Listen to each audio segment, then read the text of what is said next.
And we are back here on the GSMC football podcast. And for the second part of the show, we are now going to talk about the Denver Broncos and how they've been performing over the last several weeks. So, the Broncos at one point during the year were 1-5. And yeah, it wasn't good. It was not good. They got 70 points dropped on them earlier in the season against the Dolphins. You had Sean Payton, talking about how, Nathaniel Hackett was one of the worst coaching jobs, really in NFL history with the Broncos last year. It wasn't a good look with everything, and they started off 1-5. The defense was playing really bad. Looked like one of the worst defenses of all time. People calling for Vance Joseph's job. It just didn't look good. It didn't look good. But, I kept saying, Russ is not playing that bad. And a lot of people have said that. He really has not played that bad. But I think since the Kansas City Chiefs loss in Kansas City, when they lost 19-8, they've rattled off 5 in a row. And right now, in the wild card, they're 6-5. They're a game back. I mean, they're tied record-wise with the Colts, who have the same record, but they currently hold the 7th seed. But yeah, since they lost to the Chiefs on October 12th, that Thursday night game, they've won 5 in a row. They beat the Packers. They beat the Chiefs in Denver. They beat the Bills, which they could have lost that game. They lost to they beat the Vikings, which they could have lost that game too. And then most recently, they beat the Browns 29-12. DTR got hurt in the game. They brought in P.J. Walker, and he really couldn't get anything going. But Browns still have a good defense. And Broncos right now are 6-5. And the rest of their schedule, I think they could win. I definitely see them getting to maybe like 10 wins possibly. Maybe. They're at the Texans next week, which is a tough game. So they might lose that. But, the way the Broncos defense has been playing, they could definitely keep it close with the Texans. Then they're at the Chargers. The Chargers look like, they're falling apart now. I mean, they're 4-7. Their defense isn't good. So, maybe the Broncos can win that. The Lions' defense hasn't been good. Now, they're going to have to put up points to keep up with that offense. But, the Lions have been kind of struggling a little bit. Jared Goff's been turning the ball over, so maybe the Broncos, they can upset them, possibly. Then they're home against the Patriots, home against the Chargers, and then at the Raiders. So, I think they could get to 9 or 10 wins. So, we'll see. I'm not going to say they're going to win all of them. But, that could maybe get you in the playoffs. It's possible. But I got to come on here and say, listen, some people have already come out and said, I was wrong about Sean Payton because, with everything that he said and how they were performing early on in the season, he really looked like a fool. He did. And then the Broncos turned it around. The defense has been playing a lot better.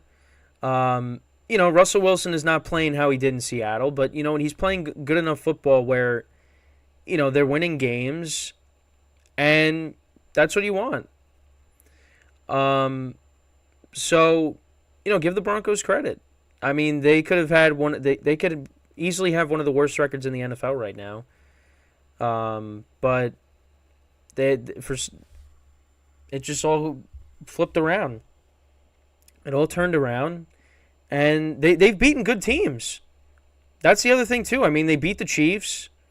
You beat the Bills in Buffalo, which was, not easy. Josh Dobbs is coming in hot. You beat them.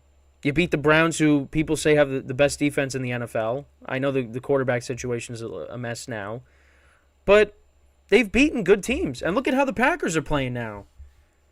So it's not like they beat a lot of inferior teams. They've beaten good teams. Now, I'm not going to say the Packers are a good team, but the Packers have looked a lot better since they played the Broncos. So, and let's actually look at Russell Wilson's stats here. Hold on, just want to change up some stuff here. He hasn't really like lit up the stat sheet, of course. But you know what? He's definitely. I mean, this is from like the last like 3 games. 193 yards, 2 touchdowns, no picks, 24-29. In the game last week, 27 of 35, 259 yards, a touchdown, no picks. 13 of 22, 134 yards, 1 touchdown, no picks. He did have a rushing touchdown in the game against Cleveland as well. But you know what? He's been doing what he's supposed to do.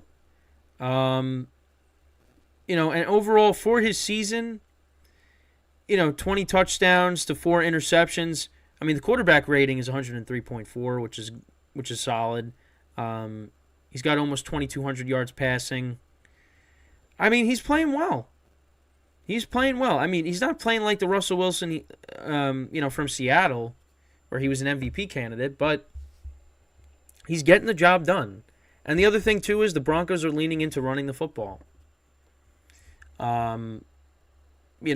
With Javonte Williams and Samaje Perine actually, didn't have a bad game on Sunday. He was involved as well. He had 55 yards on the ground. He had a touchdown in the game. The Broncos ran the ball for 169 yards in total. He had Javonte Williams with 65 yards on the ground. Perine, like I just said, 55 yards on the ground. Russ had 34. They're getting it done. Cortland Sutton's had a good year. He didn't have a touchdown in the game, surprisingly, but on Sunday. But the Broncos, they could definitely sneak in and be that 7th seed. So, I mean, I don't know if it's going to happen, but it's definitely something to keep an eye on. They got a very important game coming up against the Texans, and if they can win that game, then they're in great shape because the Texans are a team that's ahead of them right now. You got the Colts right now in the 7th spot. So it's going to be very interesting to see down the stretch how that all plays out. But, you got to give this team credit. Sean Payton, was he going to be one and done after this year? I mean, I'm pretty sure I maybe said something like that. I have to go back and look. But the turnaround has been unbelievable. And I don't think this team is going to go, all the way to the Super Bowl. But it's a team that, if you're playing good defense and, they're running the football well, Russ is, doing what he's supposed to do. Yeah, I mean, that's a team that really nobody's going to want to face in the playoffs. I don't think that, third time around, I don't think they would beat Kansas City. I don't think they're going to beat the Ravens. But I mean, it's a team that if they get in, maybe they. One of those teams is going to be the 1 or the 2, so they would play one of those 2 teams. But I don't think they would win against either of them. But I think they would definitely be, a tough out. But I don't see them going far in the playoffs if they do make it. Because then that is that would require Russell Wilson to have to play like Russell Wilson from the Seahawk days. But I think he I think he's done a good job this year. And it's funny seeing all the videos on social media of him, talking about how the one video where he kept saying "I believe" like 7 times. I think it was after their win against the Bears. But you know what? He's doing what he's supposed to do. And they got rid of some guys. Like they got rid of Randy Gregory. They got rid of Frank Clark. They let some of these guys go. And you thought, the Broncos are starting to sell off players now. But well, not really sell, but just get rid of players. But they've turned it around. And they got a favorable schedule. The Texans, I think, they probably, will win next week. It's going to be a tough game, but I think the Texans, I'm leaning towards them winning. Although, I might not pick them when it comes to the spread pool. Because right now the Broncos are an underdog, but we'll see. So go with the opposite. Take the Texans, laying the points. That's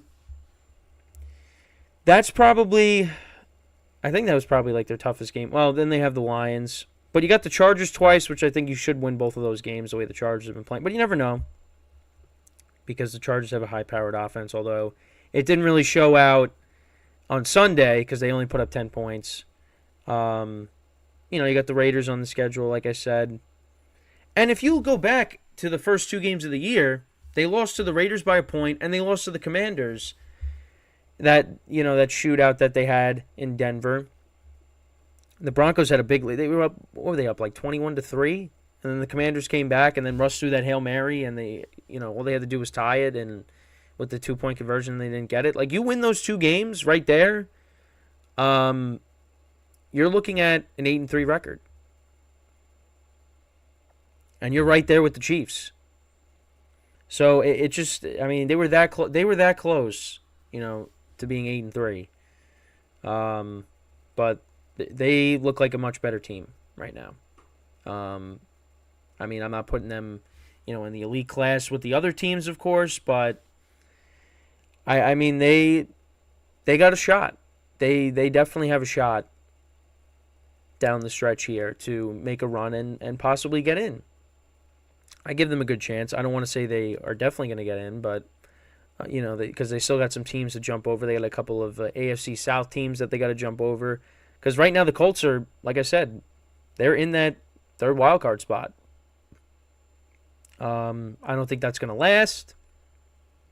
And now you got the Browns dealing with their quarterback issues, and the Steelers, people still don't trust them. So again, we'll see how that it's going to be different week to week. There's a lot of AFC teams fighting for those wild cards. They're all up for grabs, really, because the teams that have them right now have their issues.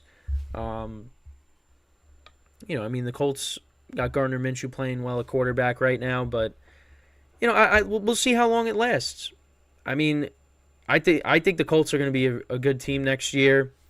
If they can have a good free agency, a good draft, you get Anthony Richardson back, that team's going to be good. But right now, they got the wild card spot, but I don't know. I don't think they're going to hold on to that. I think somebody might jump over them. So we'll see. We'll have to see. So before we go to break, I just want to remind you guys once again, once I get this out of the way, to tip or donate and get your comments recognized, make sure to go to the following link. That is streamelements.com/gsmcsportsnetwork./tip. Again, that really helps the show and makes the show more interactive between myself, the host, and you, the viewer. Again, that is streamelements.com/gsmcsportsnetwork./tip. And as always, it is displayed on the ticker on the bottom of the show segment below. So, when we come back from our second break of the show, we're going to talk about the draft order and where that currently stands after Week 12, where teams currently are at the moment. So that's what we will talk about when we come back from our second break of the show. So, stick around, and we'll be right back here on the GSMC Football Podcast.